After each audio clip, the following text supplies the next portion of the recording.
Hey friends, really led me to perfectionism. Need to have it together all the time. You're striving for something that does not exist. I loved myself conditionally. That's where it all began. Let me give an example. Let me give context. Anytime I was in a hard season, I was blaming God. That is, I know I just blew at least one person's mind with this conversation because I blew my own mind. That I feel like is how parenting, motherhood teaches us unconditional love. Once I learned that love is so much deeper than just an action, and if you know that, like if you really start to understand that, you will see love everywhere. And I'm telling you, that changed my whole world. Been stressed for so long, so stuck in my own way. So I'ma enjoy this moment. It's the day that the Lord has made.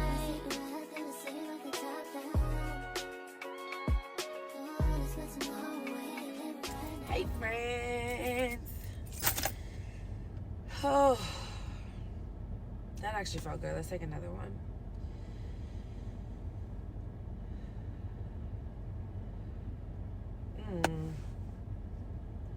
I feel like the deep breaths really be getting me together sometimes. Like I really be needing it a lot more than I recognize. This little pickup line be like the only time in the day where I like woosah. Like it forces me to sit still. But I have had so much on my mind all day. I spent my work day at the coffee shop today because I've been working on my new book, and oh my gosh, it was so I loved every second of it. It was so peaceful. Nobody bothered me. I had my AirPods in, so I was just listening to like some instrumentals to get my mind wandering, get my little creative outlet going.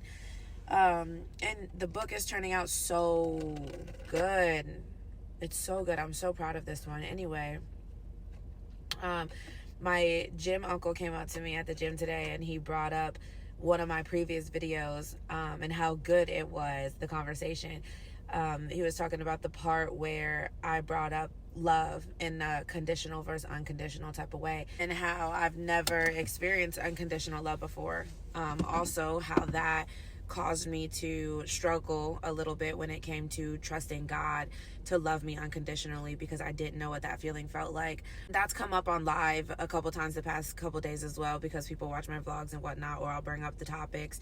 And when I really think about this topic, I feel like the fact that I and a lot of us have never actually received and experienced unconditional love has led us to so many other things.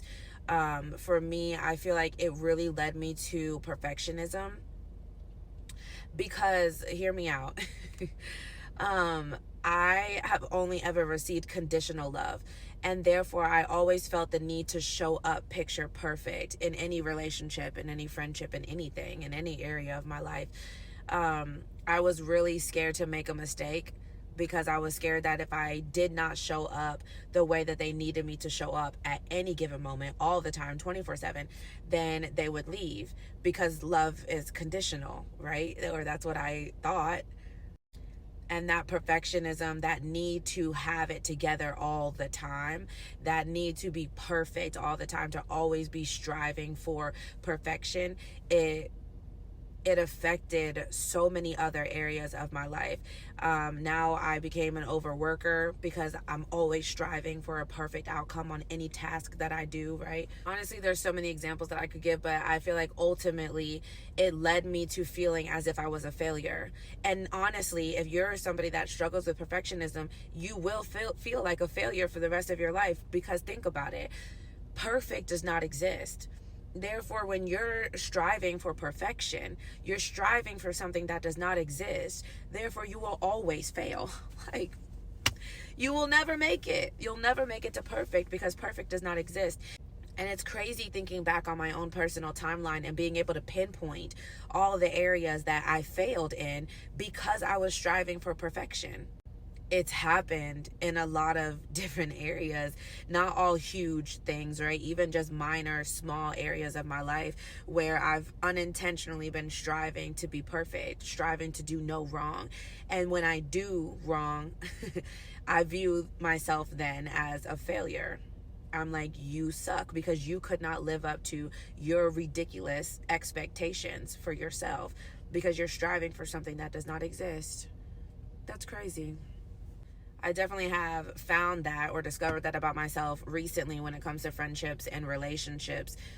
Just feeling that need to always have it all together all the time, always show up as the absolute best version of myself, as if that's even possible. And then when I don't, I view myself as like a burden in their life, right? Like, I'm like, oh my gosh, I wasn't able to show up as my picture perfect self in this one instance. And so now I'm all of a sudden a burden. Now, it's crazy. It's crazy because I say that I've never experienced unconditional love, yet I don't give unconditional love, nor do I know how to even accept unconditional love. Like, I view love as conditional. Unintentionally, of course, I don't actually believe that, but all of my insecurities, when they come into play, I start to unintentionally view love as conditional, as in, if I don't show up in any instance as the best version of myself, then that person has reason to not love me. Like, that person has reason to leave. That person has reason to no longer want me in their space because I'm a burden to them. That's crazy. We about to really have some revelations in this pickup line. Because what? I mean, I thought about that in depth, but not like that. Like, I didn't know that I struggle so much with remembering that love can be unconditional. That love does not need to be how I have always experienced it to be. That's not meant to be like that. Biblically, that's not what love is. It's not, you do for me all the time and you remain perfect or I'm out. Like, huh? It's crazy because before Cherry, I have always loved conditionally. I just didn't necessarily know that I was doing that, like, and not always physically. Let me give an example. Let me give context. If I was dating somebody and they texted me good morning every single morning, right? Like, it was a common thing. It was an all the time thing. And I was used to that. The second that they stopped texting me good morning and I felt like their energy was off, I would start questioning the relationship. Like, I would start questioning, should I be with this person? Is this person draining me? Like, is this person a burden? Is this person a liability in my space? Like, because it made my emotions go so haywire, that it almost started feeling like a burden in that moment, even if it didn't last a long time. Like, that is conditional love, though. Like, expecting somebody to remain consistent or you're out, or expecting somebody to come with the same energy 24/7 as if they're not a normal human being experiencing life for themselves outside of you. You expect the same energy and the same treatment and the same everything all the time, or you're questioning how you feel about them. You're questioning your loyalty to them. You're questioning their role in your life at all. That's crazy. That is so crazy. Oh my gosh. It's like when you start to experience love in a real healthy, godly, aligned type of way, it opens your eyes to see all the ways that you didn't love properly in the past. Mind you, I'm not just talking about the relationships that I hold with other people. I'm talking about myself too. Like, I loved myself conditionally. That's where it all began. I think that's where it begins for a lot of us, right? Like, we're so used to treating our own selves a certain way that when we get that treatment from other people, we accept it. And when we give that treatment to other people, we accept it because that's what we're used to. That's what we're comfortable with, right? I loved myself conditionally. I was only proud of myself when I did something amazing, more amazing than the last thing that I did, right? I only showed myself love when I was doing good. Any time that I felt like I was slacking, or I was not hitting the mark, or I was not living up to my expectations of perfectionism, I would down talk myself. If I could break up with myself, I would have been broken up with myself a long time ago. I would tear myself to pieces. I'm like, you're horrible. You can't do anything right. Like, I would stop loving myself because I couldn't live up to my own unrealistic expectations.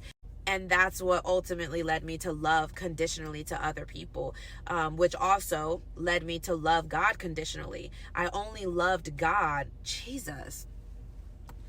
I only loved God when he was doing something good for me. When God was fulfilling a promise and I was in seasons where it felt good, looked good, was good, and I was receiving good, that's the only time that I loved God. That's the only time that I praised God. That's the only time that I even went to God, talked to God, prayed, did anything. Anytime I was in a hard season, I was blaming God. Anytime I was struggling in any type of way and in any sort of capacity, I was blaming God. I was running from God. I was mad at God. Like, I'm questioning God's love for me because something did not go my way, or because something that I'm experiencing is uncomfortable or negative. And now I'm questioning whether God loves me unconditionally, because I'm viewing love as perfectionism. I'm viewing love as you have to be perfect all the time, otherwise you don't love me fully. And I don't love you fully if you're not maintaining the same energy forever. Yo, that's crazy. I know I just blew at least one person's mind with this conversation, because I blew my own mind. Huh? It's like I didn't even realize that about myself until I learned to love properly. Like, until I learned and God taught me and showed me how to love Cherry, I did not know that I was loving wrong. And not that there's a right and a wrong way to love necessarily, but I wasn't loving the way that God wants me to love. I wasn't walking as the person that God is calling me to be. My love was very conditional. I was very possessive. I do think too, of course, my child taught me unconditional love. I remember feeling that, as far as even when you're angry with your children, you can't leave. You're stuck with them, and that teaches you the hard way sometimes, unconditional love. The fact that you still love them regardless of what happens, or you still love them regardless of what experiences come about. You still love them regardless of how they acted in that store. Like, you don't ever stop loving your children. And so that, I feel like, is how parenting, motherhood teaches us unconditional love. It's funny that this conversation came full circle, because ironically, my son and I were just talking about love this morning, in the drop-off line. I don't even remember how the conversation came up, but we were talking about love, and I was asking him, like, you know how to show love, right? But you don't know what love means. And that, thinking back on my timeline of my life, that's what I did. Like, I knew how to show love. Like, I knew how to be kind. I knew how to be sweet. I knew how to be X, Y, and Z, but I never understood what love was. What does love mean? And I think that's why a lot of us have that conditional love, because honestly, we don't know any better. Like, it's ignorance, Once I learned that love is so much deeper than just an action, I feel like it was much easier for me to show that unconditional love to the people that I'm connected with, because I realized that love is not just the way that somebody acts. Love is patience, love is kindness, love is respect, love is honesty, love is loyalty, love is compassion, like, there's so much depth to what love actually means. And when we learn what love is, I feel like it's easier to give that love to people, because there's so many different ways that we can give that love. And if you know that, like, if you really start to understand that, you will see love everywhere. Like, love is all around us. Love is not just romantic. Love is not just sexual. I'm not just talking about my love life. I'm talking about love in general. What is love? Love is God. God is love, and love is everywhere. God is everywhere. Like, you can find love. You can find God in the midst of everything, in all the bad and all the good and all the ugly, and everything, in every aspect of life. There's love everywhere. And I'm telling you, that changed my whole world when I learned how to love properly. And I'm still learning, of course. I'm still growing. I'm still healing. I'm still evolving. But when I learned what love is, and how to give it, and how to receive it, and how to accept it, it changed a lot of my life experiences, for sure. Love is the best gift we have. It's biblical truth. Read your word. That went way longer than anticipated with that one topic of conversation. I didn't even know what we were talking about. I just propped the camera up and I guess I got to talking. But I will give you guys a challenge for today. I challenge you guys to look up what love is. If you've never read the biblical definition or the biblical explanation of what love is, look it up and then sit there and figure out all the ways in which you experience love in the real world. That's not romantic. We all know if we're single or not. We all classify love as just that, as romantic, as sexual, as all these things. But what ways are you experiencing love in the real world that you don't quite recognize, or you didn't quite recognize? Because there's a lot of love out here. There's a lot of love that you're experiencing.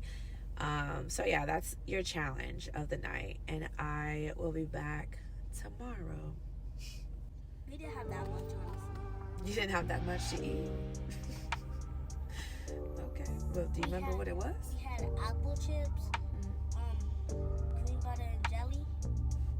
Green butter? I mean... What is green butter and jelly? Not green butter and jelly, but what do white stuff called again? The white stuff? Yeah. Marshmallow fluff? No. Peanut butter? And jelly. Yeah, peanut butter and jelly. Peanut butter is not white. What? Peanut butter Was and there jelly. no? Was there white stuff on the sandwich? No. I thought it was kind of white, but it was kind of lemon too. Peanut butter is nowhere near white, love. Okay. Peanut butter and jelly, apple Are you chips, sure? and yeah. Go, come on, we both gonna go. I'm so sorry. And cheese. I shouldn't have did that. Sorry, y'all. And cheese and juice. Cheese and juice. And basketball game, and we have tickets. We have 2. See? I'm gonna see when we get home, okay? That's cool though.